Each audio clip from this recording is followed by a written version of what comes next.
January 1945. Somewhere in the Rhineland, the snow fell in silence over the shattered villages of western Germany, each flake a small mercy that covered the char and ruin beneath. In a makeshift aid station housed in what had once been a schoolhouse, American medics moved between rows of wounded, some in olive drab, others in the tattered gray-green of the Wehrmacht. The air smelled of iodine, old blood, and the acrid tongue of wet wool drying too close to a struggling coal stove. Outside, the war pressed on, indifferent. Inside, for a few hours at least, it paused. Among the wounded was a woman. She sat alone on a wooden bench near the corner, her posture unnaturally rigid, her hands folded in her lap as if she were waiting for a bus that would never come. Her uniform, such as it was, hung loose on her frame, the fabric stiff with grime and something darker. She did not speak. She did not weep. She simply stared at the floorboards, her eyes fixed on a knot in the wood as though it held the answer to a question she had stopped asking. The American soldier who approached her was young, perhaps 22, with the kind of open Midwestern face that still believed in fairness. He had been assigned to process the prisoners, to check them for injuries, to ensure they received the same care as his own comrades. The Geneva Convention demanded it. His conscience demanded it. He knelt beside her, notepad in hand, and asked in halting German if she was hurt. She did not answer. He asked again, softer this time, and gestured toward her body, miming injury. Still nothing. He sighed, glanced at the medic across the room, and was about to stand when she finally moved. Slowly, with the deliberation of someone handling a live grenade, she extended her left arm toward him. He took it gently, prepared to examine a fracture, a shrapnel wound, perhaps burns from a bombing raid. But when his fingers touched the fabric of her sleeve, she flinched, not from pain, but from something else. Something deeper. He pulled back the cloth. What he saw made him freeze. The skin of her forearm was not merely damaged. It was transformed. Swollen, mottled, pocked with sores that wept a clear fluid. The tissue beneath had the texture of melted wax, and when he accidentally brushed it with his thumb, she inhaled sharply through her teeth. The flesh was hot to the touch, radiating heat as if her body were a furnace consuming itself from within. "It burns when you touch it," she whispered in German, the first words she had spoken. Her voice was flat, drained of inflection, as though she were reporting the weather. The medic was called over. He examined the arm under a kerosene lamp, his brow furrowing deeper with each passing second. This was no wound from battle. This was something else, something systematic, prolonged, invisible until now. The soldier looked at her face, saw the hollows beneath her cheekbones, the way her collarbone jutted like a shelf, the grayish tint to her skin that spoke of months, perhaps years, of deprivation. And then he understood. This was not an injury. This was starvation. To understand what the American soldier saw that day, one must first understand what Germany had become by the winter of 1945. The Third Reich, which had promised its people Lebensraum, living space, abundance. A new empire stretching from the Atlantic to the Urals had delivered instead a kingdom of ash. The industrial cities of the Ruhr were moonscapes, their factories bombed into skeletal frameworks of twisted steel. The rail lines that had once carried grain from Ukraine and oil from Romania now carried nothing but refugees and the wounded. The food supply, already strained by years of blockade and strategic bombing, had collapsed entirely in the final months of the war. What remained was distributed according to a hierarchy as rigid as caste: soldiers first, party officials second, factory workers third, and everyone else: women, children, the old, the sick. Last. By January 1945, the average German civilian was consuming fewer than 1,200 calories per day. For those in occupied territories, for prisoners, for women conscripted into auxiliary military roles, the number was far lower. The human body, deprived of essential nutrients, begins to cannibalize itself. First, it burns through fat reserves. Then it consumes muscle tissue. Finally, it begins to break down the organs, the liver, the kidneys, the heart. The skin loses its elasticity, becomes paper-thin, vulnerable to infection. Minor injuries refuse to heal. The immune system collapses. And beneath it all, invisible to the eye, the bones themselves begin to weaken, the marrow drying up like wells in a drought. The woman on the bench had been part of the Reichsarbeitsdienst, the Reich Labor Service, assigned to dig anti-tank ditches and fortifications along the West Wall. She had worked 12-hour shifts in freezing rain, sustained by a daily ration of watery turnip soup and a crust of black bread so coarse it tore the lining of her throat. She had not seen meat in 4 months. She had not seen an egg in 6. When she injured her arm, a small cut from a shovel blade, insignificant under normal circumstances, her body had no resources left to repair it. The wound had festered, spreading not from infection alone, but from the simple, brutal fact that her flesh could no longer regenerate. The American medic bandaged the arm as best he could, but they both knew the truth. She needed more than gauze and sulfa powder. She needed food. Real food. The kind of food that existed in quantities the German civilian population could no longer even imagine. The Americans who crossed the Rhine in the spring of 1945 carried with them an abundance that seemed, to German eyes, almost obscene. Each American infantryman was issued a daily ration pack weighing approximately 4 pounds. Inside, canned meat, crackers, chocolate bars, powdered coffee, sugar, cigarettes, chewing gum. The caloric content of a single K ration exceeded 3,000 calories, more than twice what a German civilian received in an entire day. And this was merely the emergency ration. In rear areas, American mess tents served hot meals 3 times a day, bacon and eggs for breakfast, roast beef and potatoes for dinner, pie and ice cream for dessert. There were field bakeries that produced fresh bread daily. There were refrigerated trucks carrying milk and butter. There were warehouses stacked to the ceiling with canned peaches, condensed milk, and powdered eggs to the Germans who had spent the past year scraping frost off window panes to boil for drinking water, who had ground acorns into flour and called it bread, who had watched their children's ribs emerge like xylophone keys beneath their skin. This was incomprehensible. It was not merely abundance. It was a statement, a declaration, a kind of violence in its own right. It said, "We can afford to waste more than you can afford to consume." The German soldiers captured in the final months of the war spoke of this abundance with a mixture of awe and bitterness.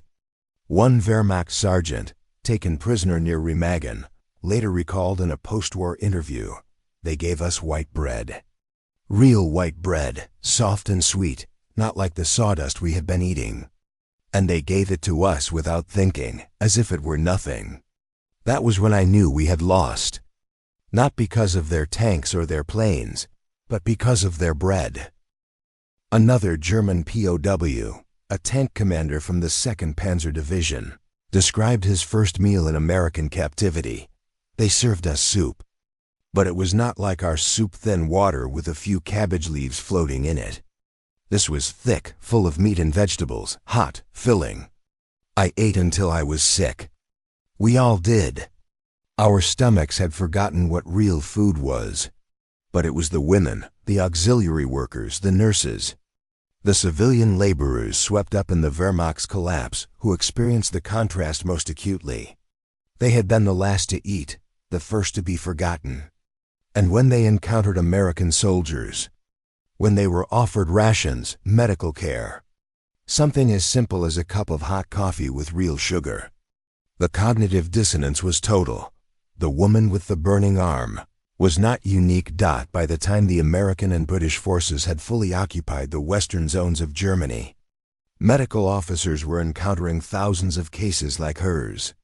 The official reports, filed with clinical precision, catalogued a population on the brink of systemic collapse, widespread pellagra from niacin deficiency, scurvy from lack of vitamin C, beriberi from thiamine depletion, edema from protein starvation.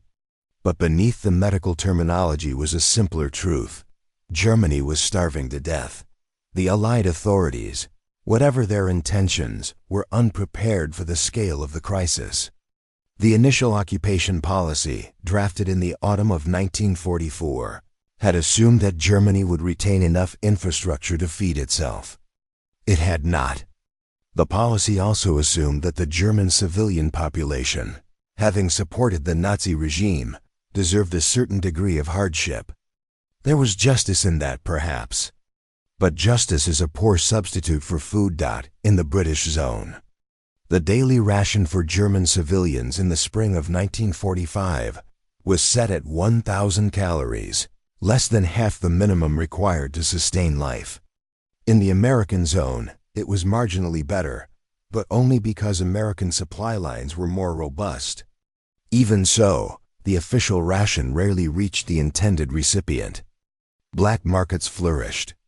Barter replaced currency. A pound of butter could buy a wedding ring. A carton of American cigarettes could buy a month's rent. The American soldier who had treated the woman's arm found himself confronting questions he had not anticipated. He had been trained to fight Germans, not to feed them. He had been taught that the enemy was brutal, fanatical, deserving of defeat. And they were. But the woman on the bench was not a fanatic. She was not even a soldier, not really. She was simply someone who had been swept up in the machinery of total war and spat out the other side. Broken and burning, he gave her his own chocolate bar. It was a small thing, a gesture so minor he almost didn't think about it. But she took it with both hands, held it as though it were a sacrament, and when she finally bit into it, she closed her eyes. Later, he would tell his buddies about it over a poker game, and they would nod, and someone would pour another round of bourbon, liberated from an SS officer's stash, and they would move on. But he would not forget the look on her face. He would carry it home with him, to Iowa or Ohio or wherever he came from. And it would surface at odd moments, Thanksgiving dinners, 4th of July picnics, this image of a woman holding a Hershey bar as though it were the only good thing left in the world. The symbolic weight of food in the American occupation of Germany cannot be overstated. It was not merely a matter of logistics or humanitarianism. Food, in the context of 1945, was ideology made edible. The Marshall Plan, announced 2 years later, would formalize this principle that American-style capitalism, with its emphasis on productivity, consumer goods, and abundance, was not just an economic system, but a moral one. Democracy, the Americans believed, required full bellies. Fascism thrived on scarcity, on resentment, on the politics of zero-sum survival. To defeat fascism, therefore, you had to defeat hunger. The German population understood this, even if they could not articulate it. When American soldiers distributed candy to children, when they set up soup kitchens in ruined cities, when they trucked in flour and powdered milk by the ton, they were not simply being charitable. They were making an argument. They were saying, this is what victory looks like. This is what freedom can provide. And the Germans, hungry and humiliated and exhausted, listened. There were those who resisted, of course. Die-hard Nazis who refused American rations out of pride, who clung to the fantasy that the Endsieg, the final victory, was still possible. But they were few. Most Germans, especially the women, the children, the old men who had survived the bombing raids and the artillery barrages and the long, cold winters, made a simpler calculation: survival over ideology. Bread over blood and soil. The woman with the burned arm returned to the aid station 3 days later. Her wound had been cleaned, bandaged, treated with sulfonamide powder. The swelling had gone down slightly, though the tissue was still angry, still hot. The medic gave her another ration-packed canned stew this time, with crackers and a small tin of jam. She accepted it without a word, but as she turned to leave, she paused, looked back at the American soldier, and said in careful, halting English, "Thank you." He nodded. What else could he do? By the summer of 1945, the war in Europe was over. But the crisis was not. Millions of displaced persons, former POWs, concentration camp survivors, refugees from the Eastern Territories flooded into the Allied zones. All of them starving, all of them desperate. The Americans, despite their vast resources, struggled to cope. The British, economically exhausted by 6 years of war, could barely feed their own population, let alone the Germans. The Soviets in the Eastern Zone requisitioned food as reparations, leaving even less for the civilian population. It was in this context that the true scale of what had been lost became clear. The Nazi regime, in its pursuit of empire, had not merely destroyed its enemies. It had destroyed itself. The agricultural heartlands of Poland and Ukraine, once the breadbasket of Europe, were battlefields. The industrial capacity that had produced tanks and planes and submarines was rubble. The social fabric that held communities together, trust, reciprocity, the basic assumption that tomorrow would be better than today, was shredded. And yet, amid the ruins, something unexpected began to emerge. The Germans, confronted with American abundance, began to question the ideology that had led them to this point. If the Herrenvolk, the master race, were starving in the streets while their conquerors ate 3 meals a day, what did that say about the promises of the 1,000-year Reich? If democracy could produce chocolate bars and white bread and canned peaches, while National Socialism produced turnip soup and black bread and slow death, then perhaps, just perhaps, the propaganda had been wrong. This was not a sudden conversion. There were no mass renunciations of Nazism, no tearful apologies. But there was a shift, subtle and profound, in the way ordinary Germans understood their place in the world. The woman with the burned arm, for instance, would later say decades later, in an interview for a local history project, that the moment she tasted that chocolate bar was the moment she stopped believing. Not in Germany, not in her own survival, but in the idea that suffering was noble, that sacrifice was its own reward, that deprivation built character. It was just chocolate, she said. But it was also proof that there was another way to live. The American soldier returned home in the autumn of 1945, his duffel bag stuffed with souvenirs, a Luger pistol, a Nazi flag, a Wehrmacht helmet.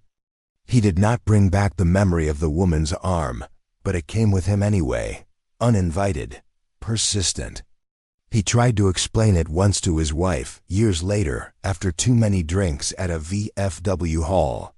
He told her about the heat radiating from the woman's skin, the way her flesh seemed to burn from within, the look in her eyes, not pain, exactly, but something worse, resignation, the acceptance that her body had become a site of slow catastrophe. And there was nothing she could do about it. His wife listened, nodded, held his hand. She did not fully understand, but she understood enough. War did things to people, she knew. Not just to soldiers, but to everyone it touched. And sometimes, the wounds it left were invisible, hidden beneath sleeves and silence, burning quietly until someone finally looked. The epilogue to this story is not tidy. The woman survived. Her arm healed, slowly, over the course of many months. She returned to what was left of her village, married a man who had lost a leg at Stalingrad, raised 2 children in a country divided and occupied and remade. She lived long enough to see the Berlin Wall fall, to see Germany reunited, to see her grandchildren grow up in a nation where starvation was a historical footnote, not a lived reality. But she never forgot the burning dot in the late 1990s. A historian researching the experiences of German women during the occupation interviewed her. She was in her 70s by then, frail but sharp-eyed. When asked what she remembered most about the war's end, She did not talk about the bombings or the soldiers or the collapse of the Reich. She talked about the chocolate bar. "It sounds silly," she said, "but that piece of chocolate changed everything for me. Not because it filled my stomach, though it did, but because it made me realize how much we had been lied to. They told us we were superior, that we would conquer the world, that our suffering was temporary. But the Americans, they weren't suffering. They had so much they could give it away. And that's when I understood. We hadn't lost because we were weak. We lost because we were wrong. This is the paradox at the heart of total war. Victory is not merely a matter of firepower or strategy. It is a matter of capacity, the capacity to sustain, to supply, to endure. The Third Reich, for all its bluster and brutality, lacked that capacity. It burned through its resources, its people, its future, in pursuit of an empire that could never be sustained. And when it collapsed, what remained was a population hollowed out, starving, burning from within. The Americans, by contrast, arrived with full stomachs and full supply depots. They did not need to plunder to survive. They could afford to be generous, because their system, flawed, unequal, often hypocritical, nonetheless produced enough. Enough food, enough medicine, enough goodwill to rebuild a conquered enemy. This is not to romanticize the occupation. There were abuses, injustices, failures of policy and humanity. But in the balance, in the ledger of history, the abundance mattered. It mattered to the woman with the burning arm. It mattered to the children who tasted candy for the first time in years. It mattered to the millions who, in choosing between hunger and humility, chose to eat. And in that choice, quiet and unnoticed, the war finally ended, not with a treaty or a parade, but with a chocolate bar, a bandage, and the slow, painful realization that survival is not a betrayal. It is the first necessary step toward something better. The snow continued to fall over Germany that winter, covering the ruins, muffling the past. Beneath it, slowly, the burning began to fade.